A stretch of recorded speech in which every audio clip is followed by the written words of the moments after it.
Selamat mendengarkan cerita novel fiksi. Jenderal Fed dari Indonesia dan Raja Penjara Darah Mantan Kaisar Kegelapan. Bab 83. Kedatangan tamu jahat. Setelah mengirim Siswanto pulang, Lintang pergi ke grup Barma sendirian. Meskipun dia telah menyerahkan resep dan langkah-langkah mempersiapkan ramuan kebangkitan kepada Liana, dia masih harus memeriksa perkembangannya sebagai kepala penasihat teknis grup Barma.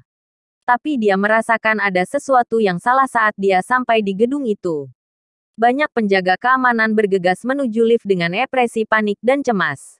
Hal itu membuat kelopak mata Lintang berkedut. Dia segera memberhentikan salah seorang penjaga keamanan dan bertanya, "Ada apa?" Penjaga keamanan itu terkejut melihat Lintang. Tapi dia segera menjawab dengan ekspresi canggung. Pak Agil dari grup Nugraha membawa beberapa orang ke sini untuk menandatangani surat perjanjian kerjasama. Tapi dia mengunci ruangan Bu Presiden dari dalam dan menyuruh beberapa pengawal untuk berjaga di depan pintu. Dia melanjutkan, "Pak Aji khawatir jika sesuatu terjadi pada Bu Liana. Jadi dia memerintahkan kami untuk naik ke atas dan memeriksa keadaannya." Ekspresi Lintang seketika berubah setelah mendengar jawaban penjaga keamanan itu. Grup Nugraha, wajahnya menggelap seperti awan hujan yang siap menembakkan guntur. Dia ingat jika beberapa hari terakhir Liana menceritakan padanya tentang seorang pemuda kaya bernama Agil yang telah mengganggunya dan membuatnya kesal. Lintang langsung tahu jika pria inilah yang Liana maksud. "Pak Lintang, apa Anda ingin ikut dengan kami?" kata penjaga keamanan yang tengah berdesakan dalam lift bersama yang lainnya. Lintang melirik lift dan menjawab dengan datar, "Tidak perlu." Kemudian dia berlari menuju tangga dan menghilang dalam sekedipan mata. Para penjaga keamanan di dalam lift terkejut. Apakah Lintang akan menaiki tangga? Kantor presiden ada di lantai 15. Apakah orang ini berpikir dia bisa menaiki tangga lebih cepat daripada mereka yang menggunakan lift? Bagaimana mungkin? Apa dia sudah gila? Pasti sesuatu sudah terjadi pada Bu Liana saat dia sampai lantai 15. Seseorang menghela nafas dan berkata, "Tidak heran semua orang bilang kalau Bu Presiden sudah menikahi suami yang tidak berguna. Sepertinya apa yang mereka katakan memang benar. Karena orang ini memang benar-benar gila."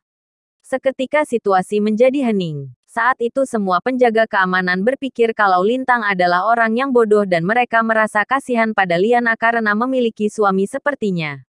Lalu pintu lift tertutup dan lift membawa mereka semua ke lantai 15. Hanya butuh waktu kurang dari 20 detik bagi mereka untuk sampai ke sana. Sekeluarnya dari lift, mereka bisa melihat dari jauh sekelompok orang berkumpul di luar ruangan yang ada di ujung koridor. Tentu saja ruangan itu adalah kantor Liana.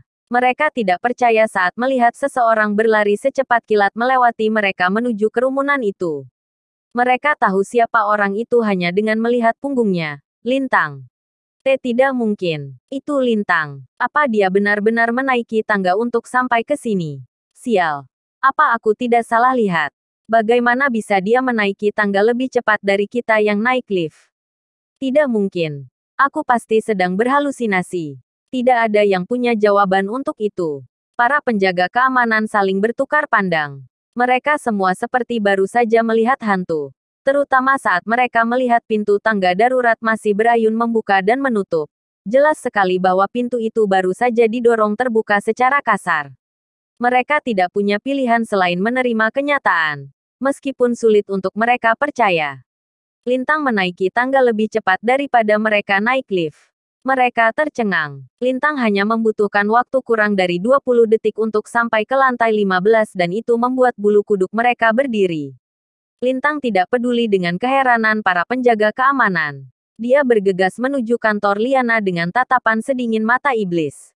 Pada saat yang sama, 4 pengawal berotot dengan jas dan kacamata hitam berdiri di pintu masuk kantor presiden, melarang semua karyawan untuk masuk. Aji Nugraha, kepala perancang busana grup Barma, memimpin anggota keluarga Barma untuk menghadapi para pengawal ini. "Minggir, aku perlu bertemu dengan Bu Presiden. Apa kalian tidak mendengarku? Ini adalah grup Barma." Jenggot Aji bergoyang karena dia sangat marah. Sebagai perancang busana terkenal saat ini, dia bergabung dengan grup Barma dan menganggap tempat ini sebagai rumahnya karena dia merasa kagum pada Lintang. Dia tahu betul betapa pentingnya Liana bagi Lintang.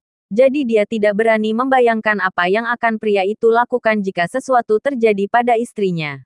4 pengawal kekar itu bergantian menatap Aji dengan ekspresi jijik dan sarkastik. Dasar kambing tua. Pergi kamu dari sini. Pak Agil masih ada di dalam dan tidak ada yang bisa masuk ke sana tanpa izinnya. Benar sekali. Memangnya kalian ini siapa? Berani-beraninya kalian memaksa untuk masuk ke dalam. Apa kalian semua sedang mencari masalah? Aji dan yang lainnya terdiam. Sikap para pengawal ini sangat arogan dan sombong. Seolah-olah mereka sudah terbiasa berperilaku kasar dan tidak masuk akal. Tubuh Aji gemetar karena marah mendengar kata-kata mereka. Kalian. Bagaimana bisa kalian? Plak. Tepat ketika dia hendak mendebat mereka. Seorang pengawal bertampang galak menamparkan wajahnya dengan keras. Rasa sakit dan panas menjalari pipi Aji. Sebelum dia sadar, pengawal lain menendang perutnya sehingga dia jatuh. Mereka baru saja memukul orang. Mereka yang menemani Aji merasa terkejut. Mereka tidak menyangka jika pengawal Agil begitu kasar. Orang-orang itu memukul Aji hanya karena mereka tidak setuju dengannya. Kambing tua. Jika kamu kembali berulah, maka kami tidak segan-segan membunuhmu saat ini juga, kata salah satu pengawal itu. Sementara 3 orang lainnya menggosok tangan mereka. Tampak bersemangat untuk berkelahi.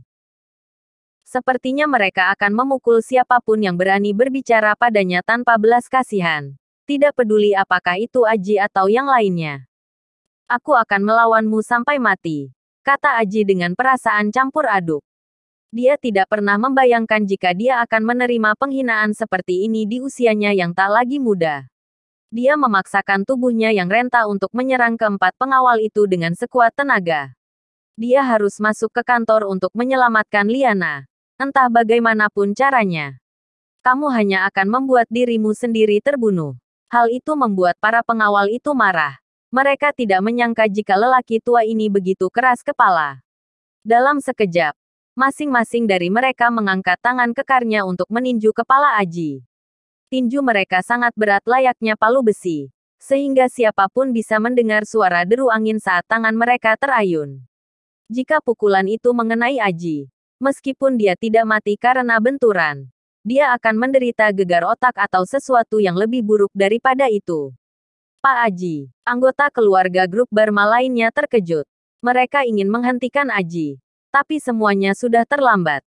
Semuanya sudah berakhir. Aji dan yang lain hanya bisa pasrah saat keempat tangan besi itu akan menghantam kepalanya tanpa ampun. Mati kamu, kambing tua. Senyuman para pengawal itu seketika berubah menjadi seringai mengerikan dan jahat saat tinju mereka semakin dekat ke kepala Aji. 1 meter, setengah meter, tinggal beberapa sentimeter lagi. Namun, begitu pukulan mereka akan mengenai sasaran, sosok gelap itu berlari secepat kilat ke arah mereka dari ujung koridor. Pada detik berikutnya, sosok itu mendaratkan tendangannya ke tubuh mereka dengan ganas. Bak, bak. Keempat pengawal itu merasa seolah-olah tubuh mereka dihantam oleh kereta yang tengah melaju kencang dengan kecepatan penuh.